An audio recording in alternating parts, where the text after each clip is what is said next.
dañ limogé Ousmane Sonko vendredi en attente de la nomination du nouveau Premier ministre.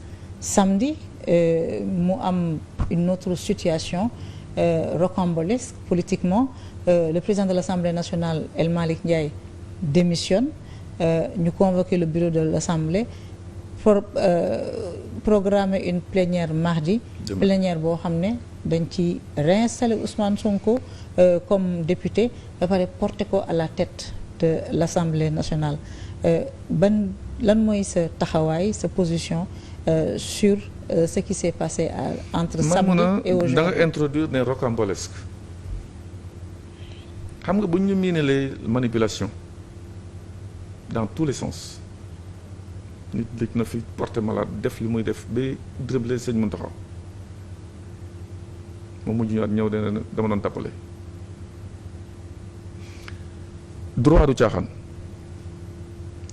réew. Mais quand je dis rocambolesque, c'est que c'est ou bien je peux retirer rocambolesque, c'est inédit ce qui s'est passé. Un président de l'Assemblée nationale qui démissionne pour pouvoir faire de la place à un autre membre de son. C'est juste de son, pour de vous son dire parti. que ñu ngi caaxaane institution yi et je pense que j'ai entendu je pense qu'il est le forum des justiciables, je pense. Babacar Ba. Il l'a dit.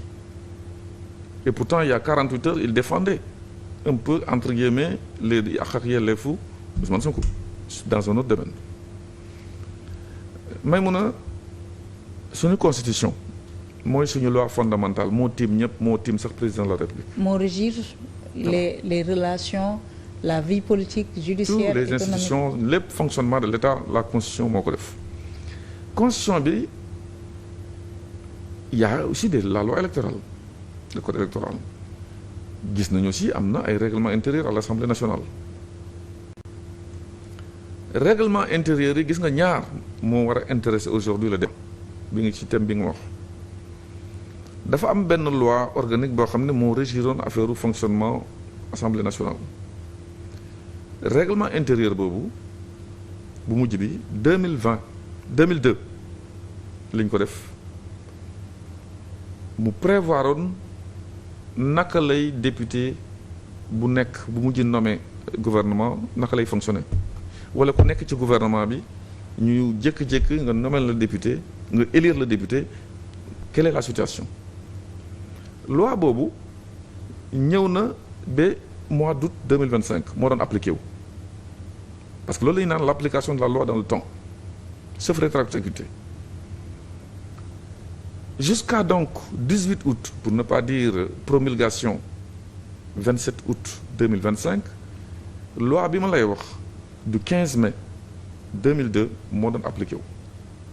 Et moom moo joxul woon possibilité à un membre du gouvernement nommé élu comme député. Exactement. De reprendre de regagner son siège à la fin de ses fonctions. Donc su ma nee moo existé woon ba 2025 au mois d'août 2025 ça signifie que tout ce qui s'est passé avant loi boobu moo ko régir. Loi boobu musul préparer ay affaire de suspension de mandat de député dafa ne képp koo xam ni yaa ngi woon ci gouvernement nga jékki-jékki nekk député parce que yaa ngi woon ci liste yi am nga juróom-ñetti fan pour def le choix. Yaa ngi fàttali Yewwi Askan Wi ci biir assemblée bi mu ñuy yéeg ci kaw kees beeg ak yooyu. dañuy installer la législature bu 2022 bi. Wolof Njaay dafa ne ku jàngul doo tari xamuñu woon lu nekk ci règlement intérieur bi ci prévoyait les 8 jours ñu ni ku mel na Abdoulaye Daouda Diallo warul siège na génn. Il avait le choix ci 8 jours yi entre gouvernement bi ak l'Assemblée nationale. Mais c'est vrai, c'est bien de rappeler ça. Cet incident-là. Exactement. Alors boobu ñu comprendre ñu ni bon après on va passer pour def ay élection urne bi ñu toog si yooyu bàyyi nañu affaire bale parce que coow bu njëkk bi loolu parce qu'à l'époque les membres du gouvernement yi ñu éliroon député dañoo ñëwoon ci biir assemblée bi pour ñu installer leen. Exactement. Et d'ailleurs on les a installés, c'est par la suite qu'ils ont démissionné pour permettre à leurs suppléants de regagner l'hémicycle. Mais les députés de Pastef ne savaient pas l'existence de ces 8 jours. Après ba ñu lire règlement intérieur la ñu comprendre. Ça c'est une chose. Donc loi bu doon appliquée jusqu'en 2024 surtout jusqu'au 2 décembre date à laquelle Ousmane Sonko en tant que député boo xam ne élire nañ ko fekk mi ngi nekkoon déjà au gouvernement en tant que premier ministre ñu ñëw assemblée ku ko interview du notre télévision nationale RTS. sur la RTS. ba mu ñu ko laajee gis nga nguur am détail yu ñu leen wax da ngay sa kàddu dafa am solo sart lii